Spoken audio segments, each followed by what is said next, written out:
সচিবালয়ে বিশেষ করে জনপ্রশাসন মন্ত্রণালয়ে হট্টগোল বিশৃঙ্খলা এখনও নিত্যদিনের ব্যাপার। দাবি দাওয়া দেন দরবারের জেরে ৮টি জেলায় বাতিল করা হয়েছে ডিসিদের নিয়োগ, 4টি জেলায় হয়েছে রদবদল। নবনিযুক্তদের জন্য ব্রিফিংও বাতিল করা হয়েছে।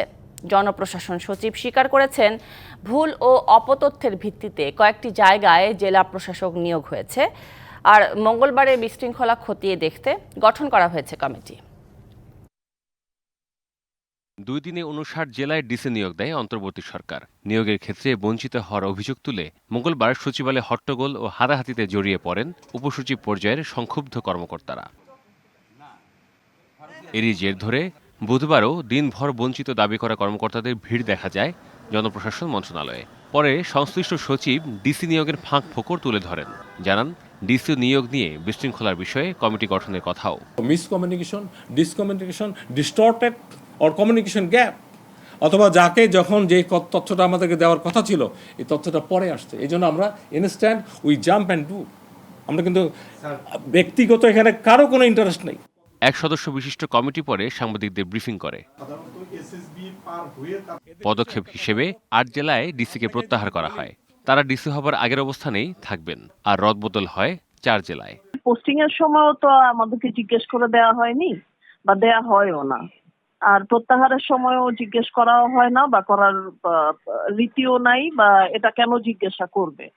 আমার ব্যাপারে তাদের ভালো করে, আমার নিজ জেলা, আমি যে সব জায়গায় স্কুল কলেজে পড়াশোনা করেছি সেখানে তারা জানতে পারতেন, তো স্যাঙ্গুইন হইতেন, দেন তারা ডিসিশন নিতেন। এই সিদ্ধান্তের পরও জনপ্রশাসন সচিবের সাথে দেখা করেন বিক্ষুব্ধ কর্মকর্তারা। 2টি প্রজ্ঞাপন বাতিলের উনি আশ্বাস দিয়েছেন, এটি হচ্ছে মূল কথা। এই বিষয়ে তিনি প্রধান উপদেষ্টা মহোদয়ের সাথে কথা বলবেন এবং কনসার্ন যে যে জায়গাগুলো আছে সে জায়গাগুলোতে কথা বলবেন। সচিবালয়ের প্রতিদিনের এমন অস্থিরতায় মন্ত্রণালয়গুলোর নৈমিত্তিক কাজ থেমে না থাকলেও সবার কণ্ঠেই বঞ্চনার সুর। 17 বেস অলরেডি প্রায় 7 বছর হয়ে গেছে, এখনো পদোন্নতি হয় না। আমরা হলাম 20 বেসে ঢুকছি, আমাদের অলরেডি 4 বছর 8 মাস হয়ে গেছে। বিগত সরকার আমলে আমরা যেভাবে বঞ্চিত হয়েছি, আমাদেরকে আমাদের পদোন্নতি থেকে আমাদের প্রাপ্যতা হিসেবে আমাদেরকে দেওয়া হয় নাই, যার জন্য এখনো আমরা যে পদে আছি সেই পদেই। ছাত্র জনতার অভ্যুত্থানের মুখে শেখ হাসিনা পালিয়ে যাওয়ার পরের দিন থেকেই প্রজাতন্ত্রে বিভিন্ন গ্রেডের কর্মচারীরা প্রশাসনের প্রাণকেন্দ্র সচিবালয়ে প্রতিদিনই নিজেদের বঞ্চনা নিয়ে আওয়াজ তুলছেন। Jewel Theotonius, DBC news, Dhaka.